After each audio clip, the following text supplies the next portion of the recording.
就是这一瞎婆要见本王。王爷，且慢。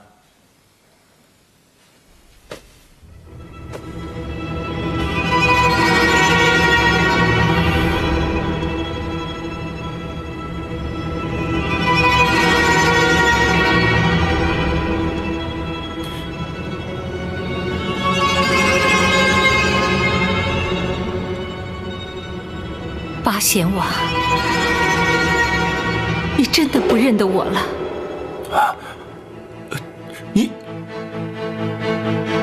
你是？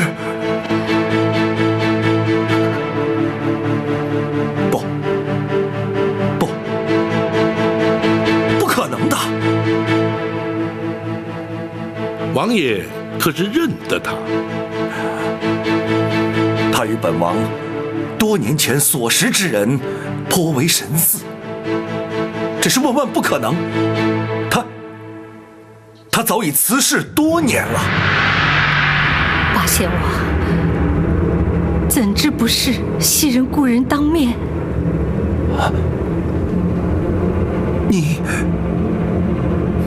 你真的是？多年的煎熬，岁月容易改变容颜，但是无法改变事实。哀家正是当年玉成宫的李贵妃。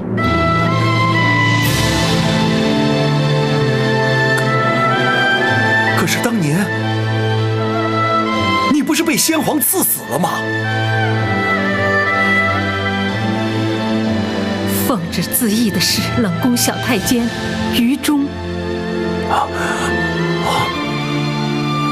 当年若不是陈琳与冷宫总管秦凤他们冒死相救，死在冷宫的就是哀家了，今日也不会出现在八贤王的面前。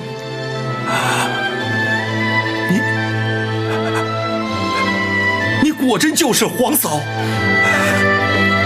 赵德芳拜见皇嫂。好一个八贤王，时隔多年，你依然肯认我。哀家死而无憾。皇嫂，你是怎么逃出宫去的？又怎会事隔20多年，经由包大人来找寻本王的？此事一言难尽，哀家却有一事要先问八贤王。皇嫂要问的，可是当年的太子，如今的皇上。是。不错，陈琳当年转承本王的话没有错，他的确就是先皇的血印，皇嫂的亲生。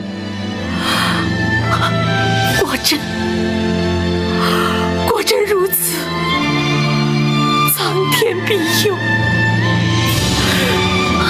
王爷，当年陈公公王府托孤，究竟情形如何？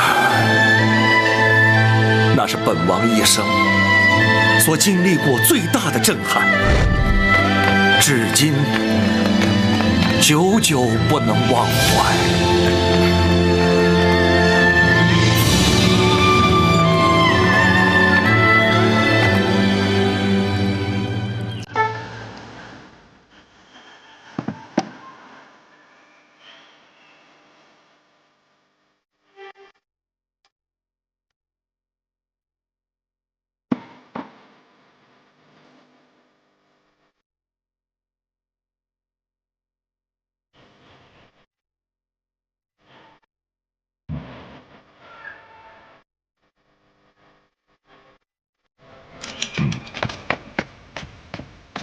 启禀王爷，陈公公求见。奴婢陈琳叩见八王爷。陈琳，你如此慌慌张张的，可是皇上有急事昭告本王吗？请王爷并退左右。陈琳，本王可从没见你如此失态过。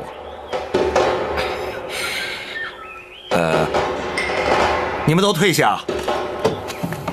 是。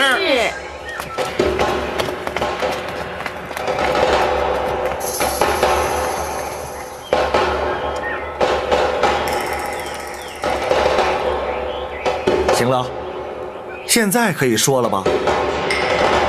回王爷，奴婢奉旨采摘御果园里的果品，送给王爷，作为王爷明日寿辰之礼呀。皇上送果品给我，你也要本王并退左右？王爷，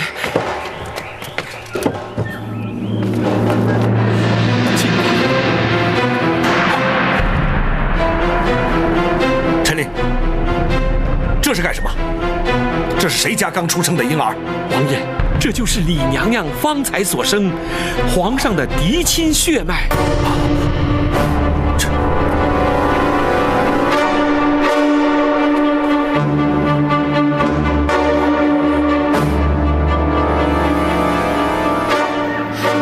可怜的皇儿，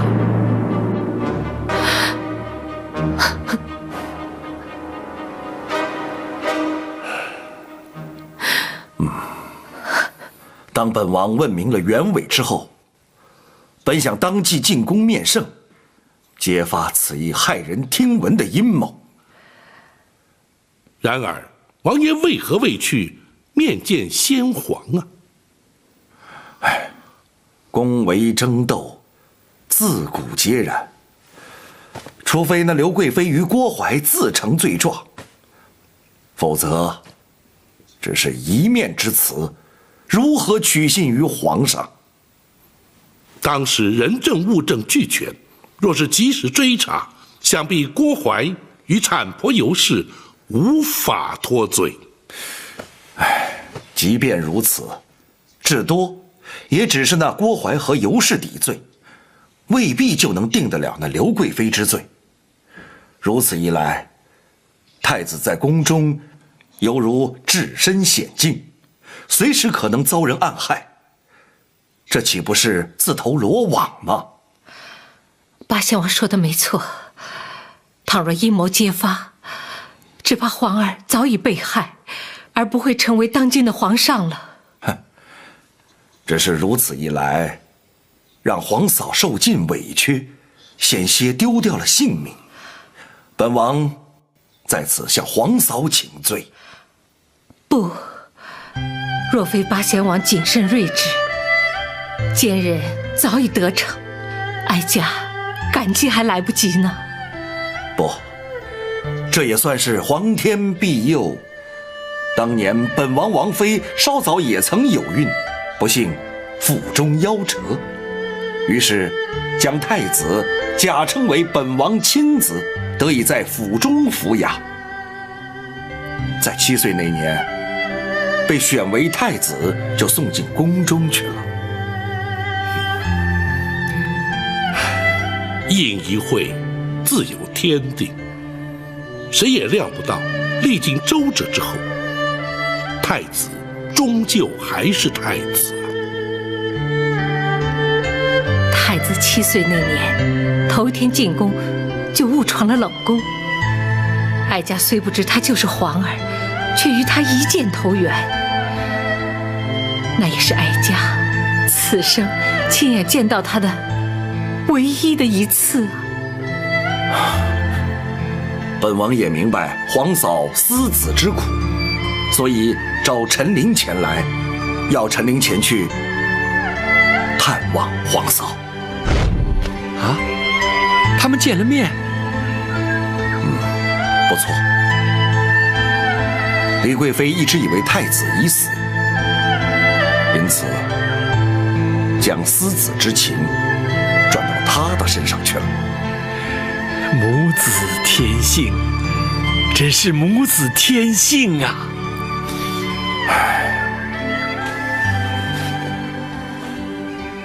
本王担心李贵妃难以承受长期煎熬，也不忍见她因憔悴致死。你将真相告诉他吧。王爷，这样安全吗？本王也知，此举的确有些风险。不过，骨肉分离，对面不识，也太过残忍了。你还是去吧。是。哦，切记，要李娘娘秘而不宣，免得横生枝节。奴婢明白。当陈琳告诉哀家，太子就是皇儿之际，哀家的千种委屈、万般怨恨，顿时化为乌有。唯恐杞人疑窦，不敢稍有声张，只能在夜深人静时焚香祭天，为皇儿祈福。原来如此，所谓的邪术诅咒，却原来是焚香祈福。唉，只是本王一念之不忍，竟成为奸人的借口，来陷害皇嫂。这实在是让本王始料未及呀！不，错不在八贤王。若非得此讯息，20年的煎熬，恐怕也难熬得过来。哀家感激还来不及呢。惭愧，只是皇嫂这对眼睛啊，幸得公孙先生神医神术，不日哀家当可复明。太好了，这才是吉人天相啊！如今哀家若想报仇平反，还得仰仗八贤王做主。既是赵家的家务，又是朝廷公案，本王责无旁贷。也该是向皇上禀明一切的时候了。本王这就进宫面圣。王爷，万万不可！包大人为何阻止？进宫面圣，禀明一切，又有何不可呢？王爷，此事兹事体大，又事出突然，包拯担心皇上一时之间恐难承受。包大人之意是担心皇上不肯接受了。事隔多年，而刘贵妃已是当今太后，若无足够的凭证，的确很难让皇上信服。那以包大人之见呢？包拯已派人去将陈琳、陈公公接回京来，尚有许多细节有待查明厘清。一旦取得足够证据，再向皇上启奏，较为妥当。包大人言之有理，只是，以皇嫂之意呢？20多年都已经等了，再多等几日又有何妨呢？好，那就依包大人之见。王爷，不过此事还需秘而不宣，还请王爷稍作忍耐，不动声色。本王明白。太妃娘娘，请先回府休息，包拯会差人确保安全，且容臣与王爷在此细商对策。好，那就仰仗二位了。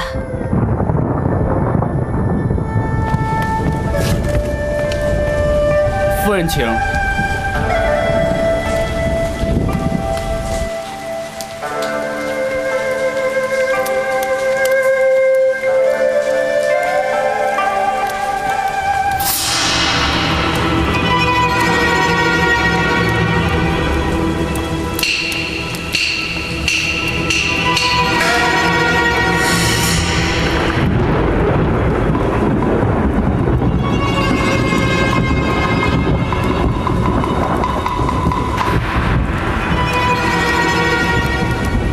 留步！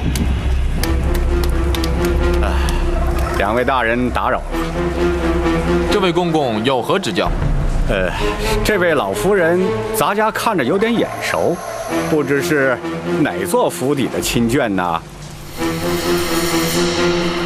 这位公公是？咱家郭槐乃是太后身边的内宫总管。原来是郭总管，老夫人从未进过京，想必是郭总管认错人了。哦，是吗？老夫人急需回府歇息，不便久留，还请郭总管见谅。是，二位请便。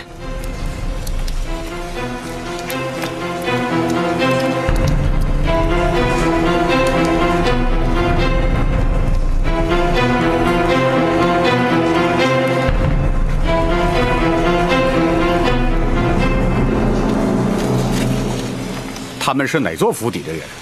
开封府的人。那位老夫人呢？听说是包大人的远房表亲。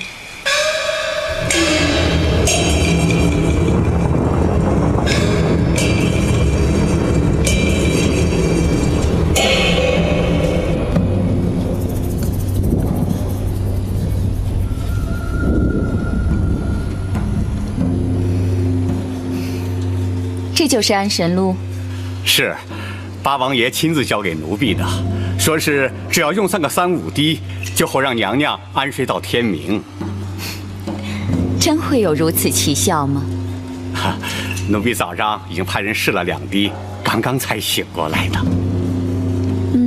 好吧。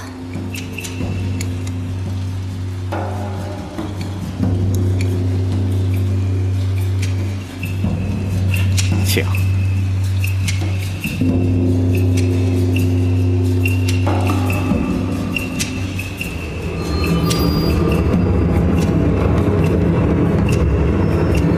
郭槐，奴婢该死。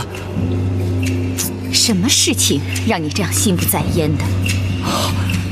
回娘娘，奴婢在想一个人。什么人呢？今儿早晨奴婢去八王爷那求药的时候，路上遇到了一位老妇人。哦，她可是你的旧识啊？哦，不，奴婢只是觉得她的容貌像是谁呀？像是。别吞吞吐吐的好吗？她究竟像谁呀？说呀。像是当年在冷宫里的李贵妃。哎呀，娘娘，奴婢该死啊！你说她像谁？娘娘，是奴婢一时眼花，胡言乱语。娘娘，您千万不要听进去啊！不，哀家要弄清楚，她真的像李贵妃？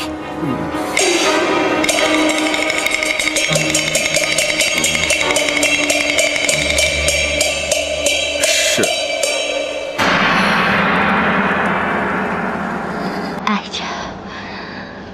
哀家才梦到的，你就见到的。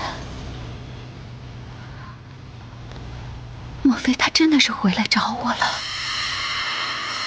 娘娘啊，李贵妃在20年前就被先皇赐死了，奴婢还亲自见过她的尸首呢，不会错的。他们只是长得相像，一定是别人。那个人是谁家的亲眷？到南清宫去做什么？回娘娘，奴婢打听过了，他是包拯包大人的远房表亲，是去拜见八王爷的。包拯的表亲？这包拯一向是公私分明，从未听说过他曾带亲眷入京。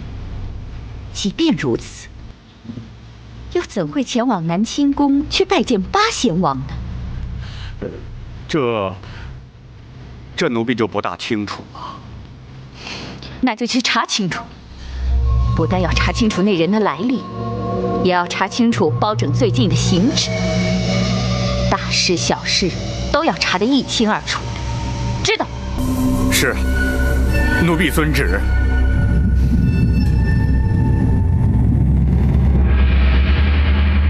大人，八王爷已经知道太妃娘娘依然健在，想必会在适当时机出面。大人平反此案的机会势必大增。不错，八王爷身份特殊，也较容易取信于皇上。等陈琳抵京，查明细节之后，便可着手进行。还请娘娘再多忍耐几日。但愿不会横生枝节。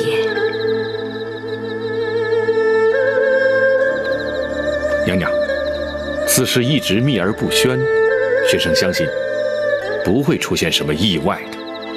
不，哀家认为不会如此顺当。娘娘何出此言？日间哀家离开王府时，遇见一个人。哦，但不知遇见何人？郭槐。郭槐今日的确奉旨去王府向八王爷请药，难道会如此凑巧被他碰上？不错，而且他还将哀家拦了下来。难道他认出了娘娘？岁月催人，娘娘的容颜与昔日必有所差异，应该认不出来才对啊。虽然他没有认出哀家，但他心中必有生疑，否则不会将哀家拦下。而后呢？幸亏王马二将应付得当，方得脱身。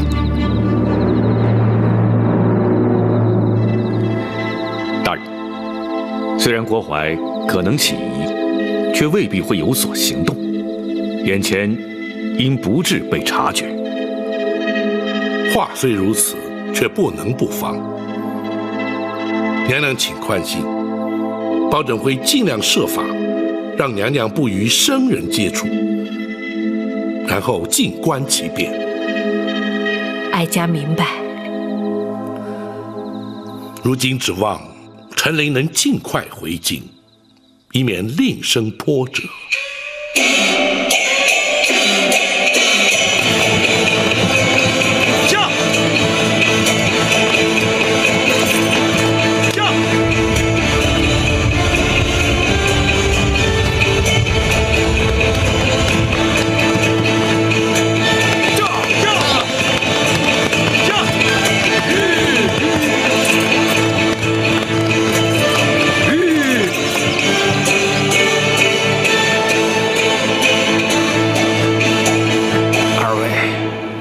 为何不走了？公公啊，请留在车里，不要露面。啊！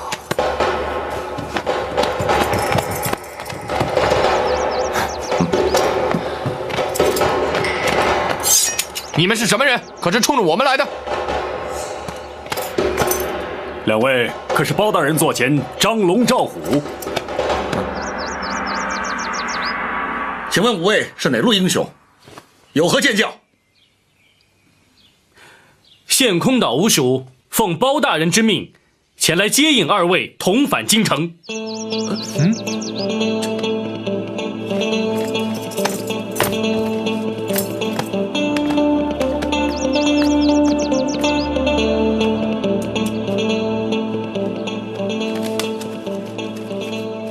这是公孙先生亲笔信函，请二位过目。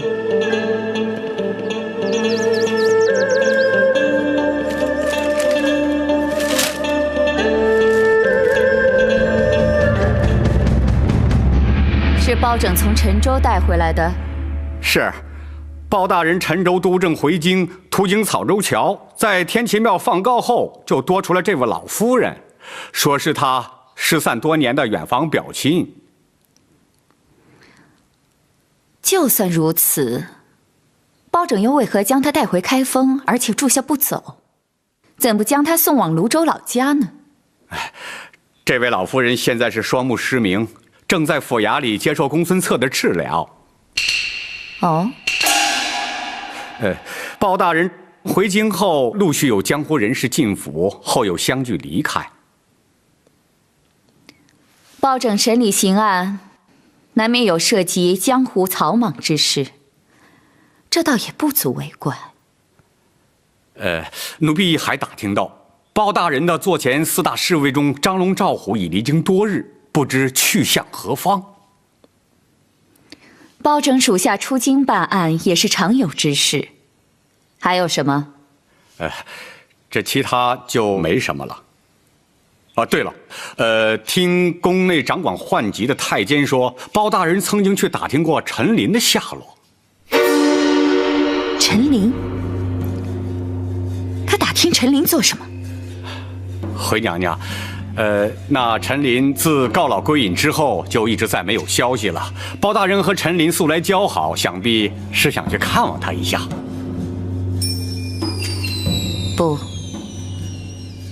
不会如此单纯。包拯为何偏要在此时打听陈琳的下落？这奴婢就不知道了。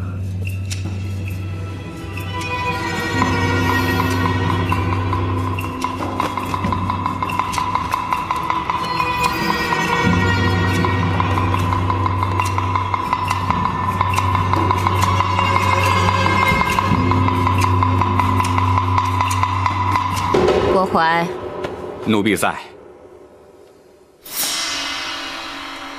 传哀家的旨意，宣那老夫人进宫，哀家要亲自见她。是。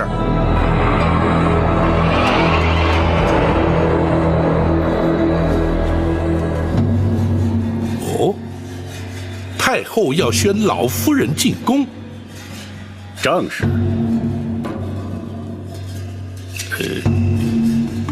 学生冒昧请问，太后怎么会知道老夫人在府中呢？包大人的亲眷进京，开封府谁不知道啊？我看公孙先生是多此一问了。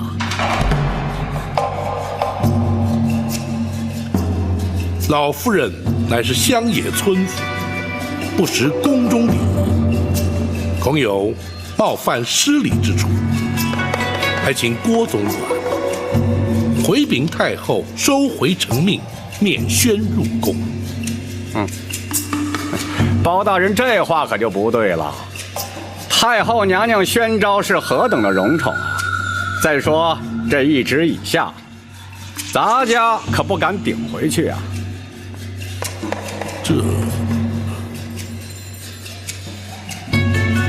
郭总管，老夫人双目失明，学生正在为她诊治，此时入宫，恐怕多有不便。那没关系啊，咱家在这等候，并亲自陪同入宫。再说了，这宫中有咱家照应，包大人敬请放心。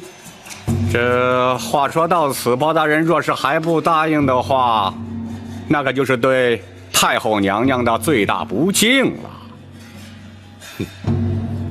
太后懿旨，本府怎敢不遵？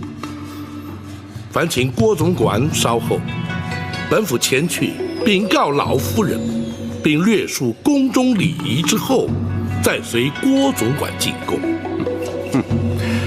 那就有劳包大人了。没有料到，他们真的盯上了太妃娘娘。大人，难道真的无法回避了吗？太后懿旨，谁敢违抗？太后既然指明要见太妃娘娘，既然是非见不可，只怕是避无可避呀。一旦太妃娘娘进宫，生死便全掌握在太后手中，随时会有性命之忧啊！本府身为外臣，若不奉诏，不得擅自进宫。纵然有心拼死维护，入不得宫，又岂能奈何？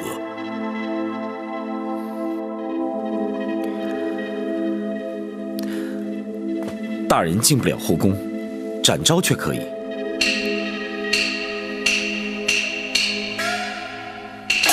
哎，不错。展护卫蒙皇上赐封，御前4品带刀护卫，圣驾当前特许带刀，深宫内院任意行走。倘若展护卫随太妃娘娘前往，任谁也无法拦阻。的确如此。展护卫在，就劳你随侍太妃娘娘奉驾入宫。入宫之后，娘娘的安危就全仗你了。属下誓死保证娘娘的安全，请大人放心。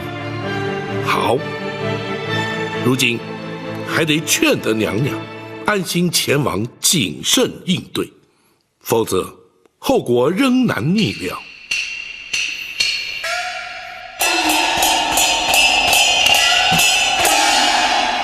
他要见我。郭槐前来传话，如今正在厅中等候。他到底还是找来了。你们说，哀家该不该去啊？娘娘要是不去，恐怕会让对方更加起疑呀。既然如此，哀家去见他就是。是啊，不过以学生之见，虽然太后下旨召见，却未必肯定娘娘的身份，还请娘娘尽量掩饰一二。宝清，你说20年不见，他还能认得出我吗？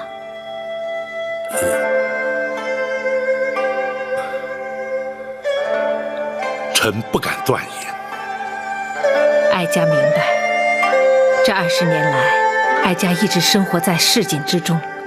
若非见到你们，哀家仍然是一个瞎老太婆，他认不出来的。娘娘委屈了。说不上委屈，若想报仇平反，就得忍过一时。哀家立刻动身。展昭陪同娘娘进宫，请娘娘尽管放心。倘若他真敢有所冒犯，展昭定会拼死护驾。展护卫能进后宫？展护卫蒙皇上特许，不需腰牌宫内行走，任何地方都去得。若是有人图谋不轨，恐怕也得顾忌3分。好，有展护卫陪同，哀家就安心不少。那就有劳展护卫了。展昭不敢。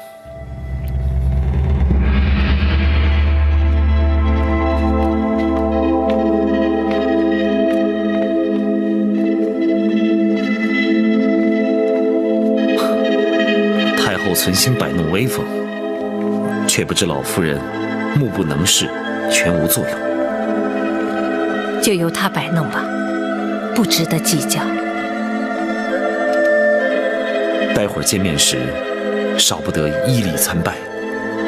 无妨，既然来了，老身就是一介市井瞎婆。太后驾到！太后千岁，千岁，千岁！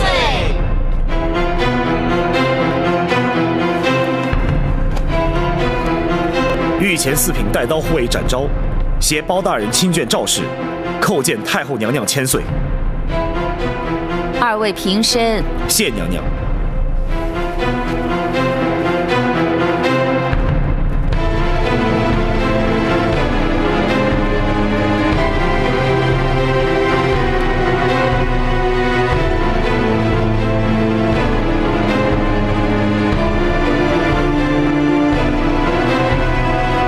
都起来吧，赐座。谢娘娘。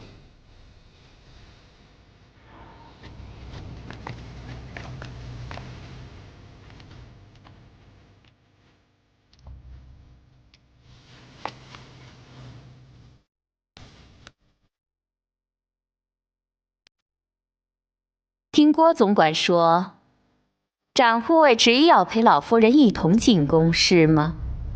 回娘娘，老夫人双目失明，又不知宫中礼仪，包大人特命展昭陪同前来，以免失仪失态。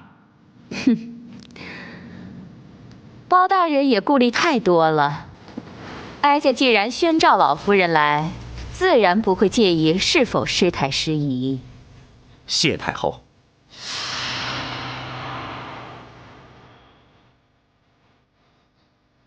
展护卫无需在此听我们闲话家常，傅大人家说的话，展护卫未必适合听。包大人再三叮咛，属下不可擅离老夫人，所以没这一说。在哀家这人寿宫，难道还能让老夫人出什么意外吗？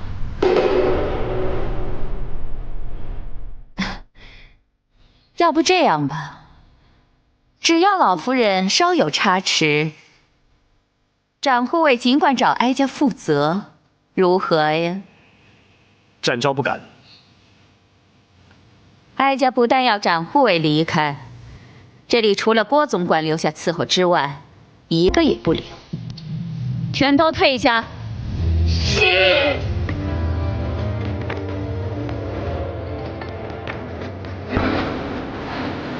展护人，你就出去吧。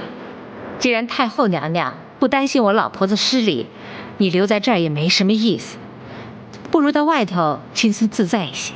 老夫人，太后不是已经说了吗？如果我出什么事，她会负责。你放心吧，包大人他不会怪你的。啊，要不你就在外面候着，如果觉得有什么不对，你就随时进来瞧瞧，不就得了吗？还是老夫人干脆。展护卫如今可还有话说。展昭不敢。既然如此，展昭就在门外恭候。老夫人若有需要，请随时召唤。展护，你就快走吧，我还急着要和太后娘娘说话。展昭告退。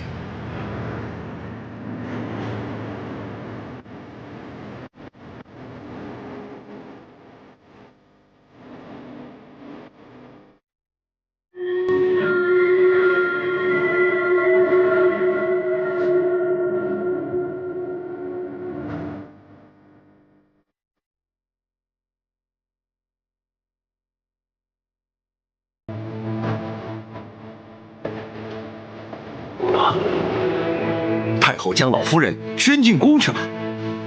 正是。包拯虽借此婉拒，怎奈那郭槐亲自前来府衙接人，只得让老夫人去了。这岂不是羊入虎口吗？若是坚持不去，非但坐实了太后之疑，而且造成抗旨之势，两相权衡，还是让老夫人冒险进宫。为防万一，包拯特命展护卫随行护驾。哦，有展护卫随行，谅他们也不敢公然造次。但包拯仍觉不妥，故而前来请王爷寻医名目，进宫面圣，伺机前往仁寿宫查看虚实。你顾虑的对，由本王进宫，的确较为合适。你且回府等候本王的消息。多谢王爷。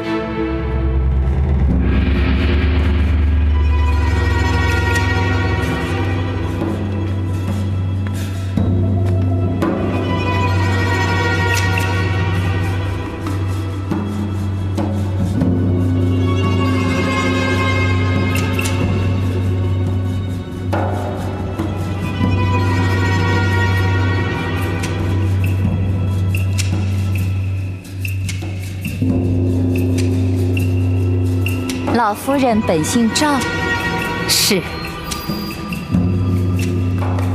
居然与皇家同姓，也是有缘了。不，太后娘娘，赵是天下第一大姓，我是沾了皇家的光。老夫人是包大人的亲眷，但不知是哪一房，哪一脉。我是包大人的远房亲戚，论辈分，我该是包大人的表姨。常言说得好，一表3000里。我和包大人还从来没有见过面呢。哦，那么你们又是如何遇上的？包大人在天齐庙放告，老婆子有个儿子不孝顺，不但不养我，而且还不知道躲到哪里去了。我一气之下就告到了包大人那里。谁知道问案却问出个远房亲戚来，这下可好，管吃管住不说，还把我带到京城，还让公孙先生给我治眼睛。老夫人这双眼睛是……唉，都瞎了10几年了。我也是没福气，能到皇宫里来看看，那是多大的福气呀！可惜我什么也看不见。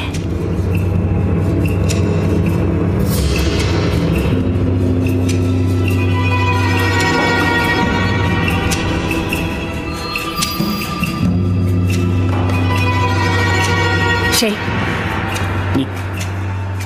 你看得见？哦，原来是郭公公啊！我怎么能看得见呢？只是眼睛瞎久了，我的耳力变得特别好，我是听见有人在我身边。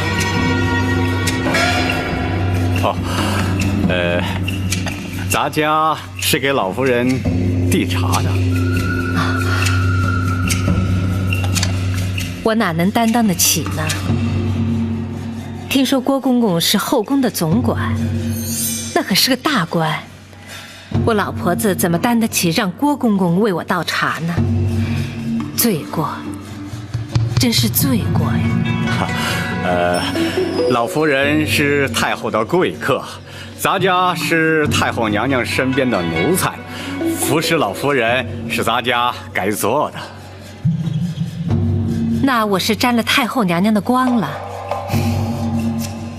你也别客气，你确定不是姓李？太后娘娘说笑了，这姓怎么能乱改呢？太后娘娘，你怎么会觉得我姓李？只因你和哀家多年前的一个姐妹长得十分相似。是吗？啊，我明白了。郭公公也说我看着眼熟，原来我和太后娘娘的姐妹长得像，难怪娘娘要招我进宫。那娘娘那位姐妹上哪儿去了？她在20年前不幸去世了。可是哀家始终觉得她没有死。那我相信娘娘和那位姐妹的感情一定很好。不错，哀家与她情同亲姐妹一样。你是怎么知道的？很简单嘛，人都死了20年，娘娘还觉得她没有死，甚至还觉得她随时会出现在自己面前。娘娘和那位姐妹不但感情好，而且娘娘还是个有情有义的人，至今还对她念念不忘的。要做娘娘的姐妹，那得积多少阴德？我一个乡野村妇能长得有点像，已经是上辈子积来的。不过能让娘娘看看我这瞎老婆子，回忆娘娘当年的那个姐妹，对我来说已经是天大的恩宠。哼，你说的没错，你的确让哀家了解思念故人之苦。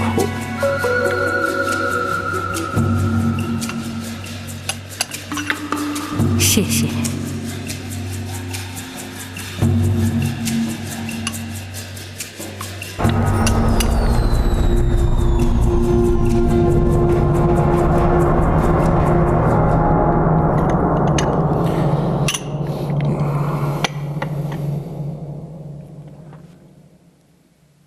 自你登基之后，所作所为均不是规矩，有为有守，没有令人失望啊。那是父王在年幼之时教诲之功，孩儿一直不敢稍有怠慢。只是父王甚少入宫，孩儿也未能成婚定性，善尽人子之孝。你我虽为父子，但是依照朝廷体制，如今却属君臣。若是经常往来走动，反而不妥。唉，就维持现状吧。只要你一切安好，我就放心了。父王不愿入宫，还是儿臣回府探望吧，也好随时向父王请益。哎，那就随你吧。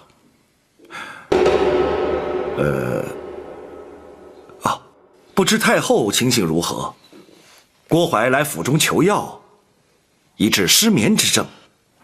不知太后是否已经开始服用了？太后日前受失眠之苦，孩儿记得幼时父王偶以安神露助孩儿入眠，故而差郭槐前去求药。打扰父王，还望父王恕罪了。哼，谈不上打扰。不过你对太后的关怀之情，颇让人称许呀。生育养育皆是恩情，孩儿不敢忘父王的生育之恩，亦不敢忘太后的养育之情。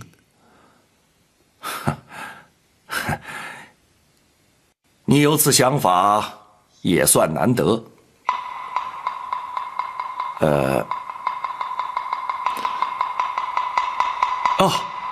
安神露虽可助眠，却不宜多服。既然进宫了，也就顺便去看看太后，也好当面嘱咐。孩儿也正要去探问太后服药成效如何，父王何不一起前去？如此甚好。来人，奴婢在。拜驾仁寿宫。是。老夫人，请用点点心吧。啊，请。谢谢。别见外，吃一点吧。这是哀家特地为你准备的。谢谢。哀家相信你一定喜欢吃。来。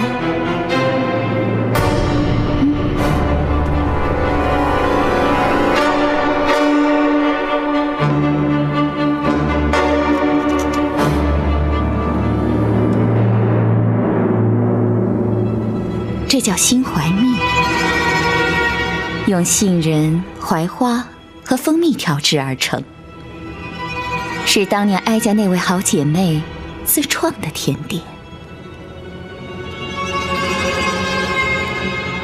好吃吗？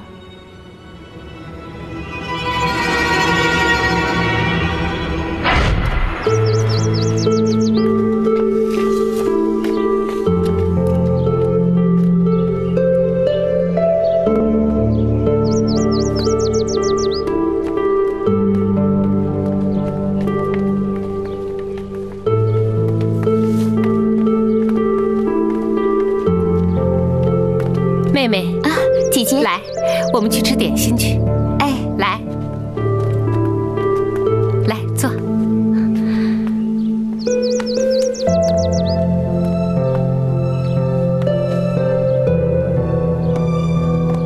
妹妹，你尝尝。哎，你又研制了新的点心？是啊，是我刚研制出来的，当然要请妹妹第一个尝了。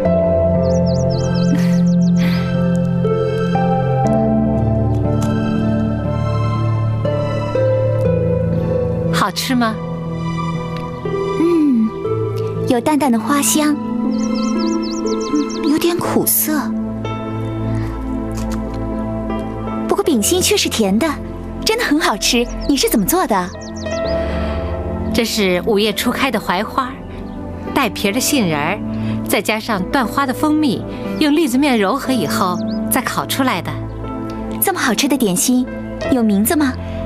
有啊，采用食材的名字就是“杏怀蜜”3个字的谐音“心怀蜜”，就是心里揣着甜甜的蜜。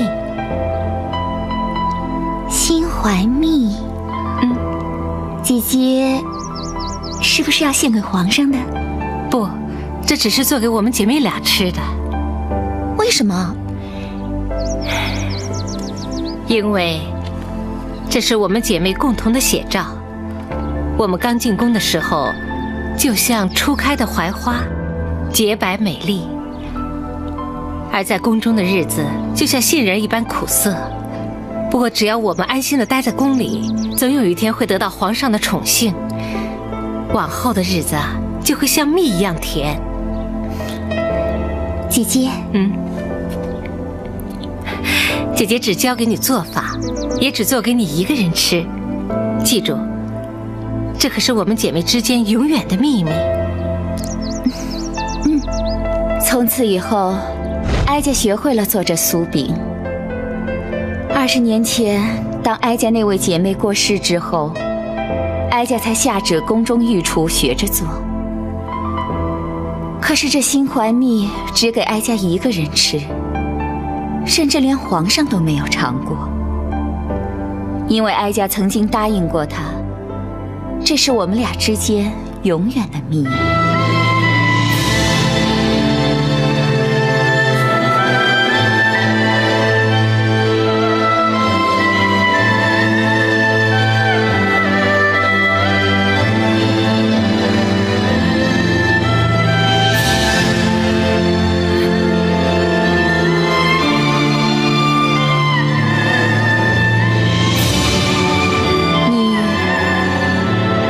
何掉泪？啊，没有，没有。哀家亲眼所见，怎说没有？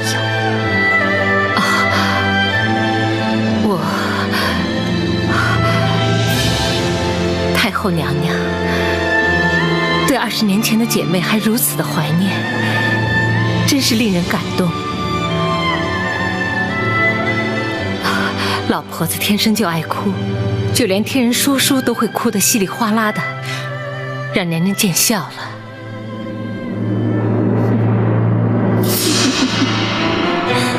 老夫人也太多愁善感了。如今故事说完了，老夫人也哭过了，现在可以吃点心了。这点心，娘娘一向是不给别人吃的。我老婆子哪来这么大的福气享受？因为你和我那姐妹长得实在是太过相似，直到现在，哀家都认为你就是她。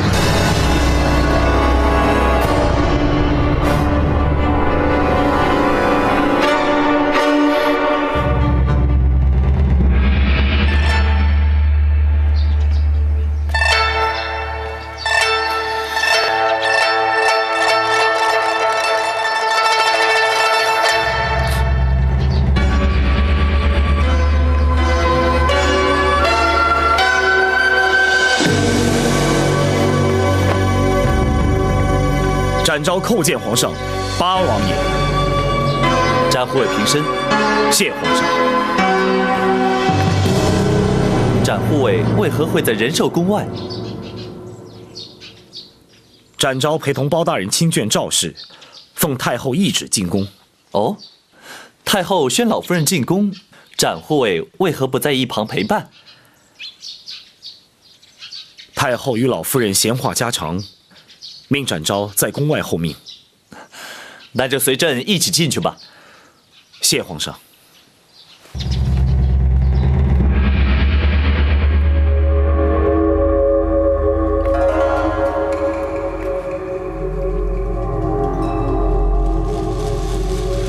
娘娘怎么不说话了？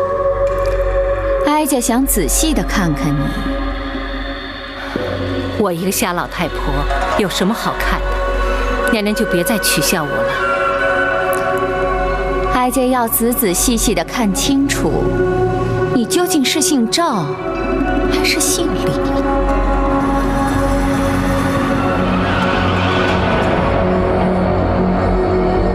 皇上驾到！奴婢叩见皇上八王爷。平身。儿臣参见母后，望母后病体早愈。免礼。皇上来仁寿宫，怎不先通知一声？八贤王又怎会联袂而来？父王得知母后患有失眠之症，特来探望。哦，哼，自从哀家迁进这仁寿宫，八贤王可是头一回来呀。惭愧，本王不敢贸然前来打扰太后，没想到却失了君臣之礼，还请太后恕罪。千万别提什么君臣之礼，八贤王乃是先皇玉帝，又是皇上的生父，既是一家人，又何必拘礼呢？你能来看看哀家，哀家高兴还来不及呢。多谢太后不罪之恩。本王是来提醒太后，那安神露虽可助眠，却不宜服之过量，否则恐对凤体有伤啊。难得八贤王如此细心，哀家感激不尽。这位就是包大人的亲眷吗？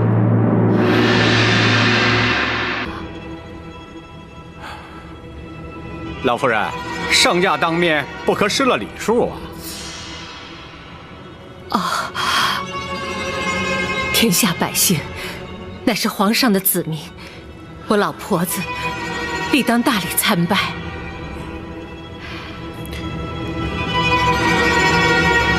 老夫人身体欠安，目不能视，还请皇上。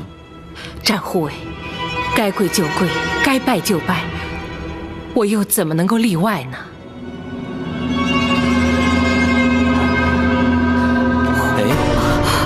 老夫人请起。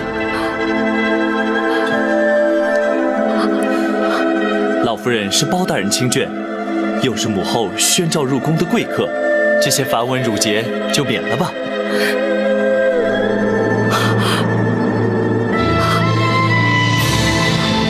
老夫人因何落泪？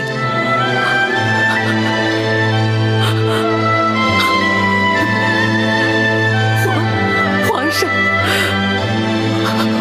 我是心里难过。老夫人有何伤心之事？